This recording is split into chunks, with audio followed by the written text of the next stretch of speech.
I'm Liesbeth Noordegraaff-Eelens, and originally I'm from Belgium, and now I live close to Rotterdam. My name is Dr. Ginie Servant-Miklos. I'm French, but I grew up in the Netherlands and lived all over the world. I'm Lorenzo Duchi. I come from Italy, the very top, the very north of Italy, in the mountains. My name is Knipscheer, and I'm from Rotterdam, and I've lived here my whole life. Never in my life did I think I would end up as a teacher, but from the moment I first stepped into a classroom at Erasmus University College, I knew that this is what I was meant to do with my life. And so I've never looked back since that first class, which was now 8 years ago. I also had this feeling, okay, something is happening here. I have to question myself, what I'm doing, why I'm doing things.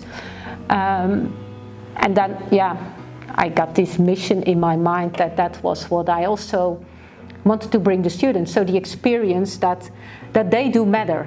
I think that's important. How do you make your students matter? When they're in the classroom, they're not just listening to you. You also need them, or you kind of must need them to make your education work. In some ways, we always say that teaching is the best way to learn. So probably the teachers are the best students. But what about the students? In some ways, you as a student, you start to learn what does it mean to be a teacher, or what does it mean to be a teacher of my own learning journey? So what is a student actually? So who am I? Am I really a student? So there is a difference, but they have a relationship, I think, of co-researchers. They want to find out how a topic works, and they bring in their experiences. When Liesbeth and I started working on this, we were focused on how our understanding of how people learn inside their heads could be geared at an understanding of the impact of learning on society. I'm a big fan of the philosopher Erasmus, and what he already wrote 100 years ago was, if you want to do proper education, you need to ask the students what they want to learn and what they're passionate about, and help them to accomplish what they want. And that is exactly what we are doing in the CARE program. We are asking the students, what are you passionate about? What do you want to change in the world? And we guide them how to do it, and we give them room to really make that change.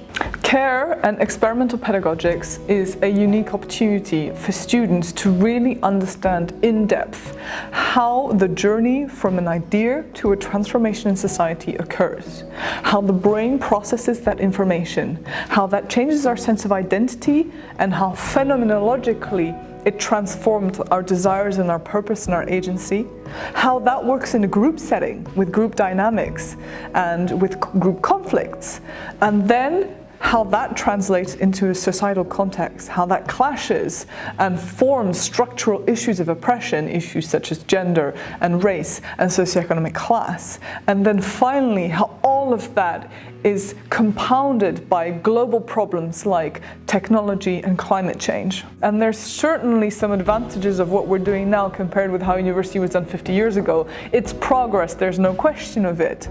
But it still is directed at the one purpose of employability.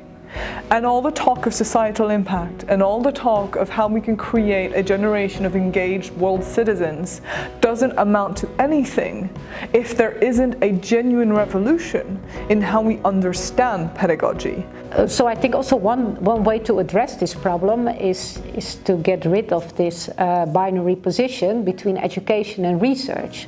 Education is research, and research is education. And I think being able to not only apply what you know, but also apply what you've just learned, I think it gives this sense of meaningfulness, this sense of relevance to what you're studying, that definitely is a component that I think has got an interesting impact on students and on the teachers and the coaches as well. I always try to work with groups because I think that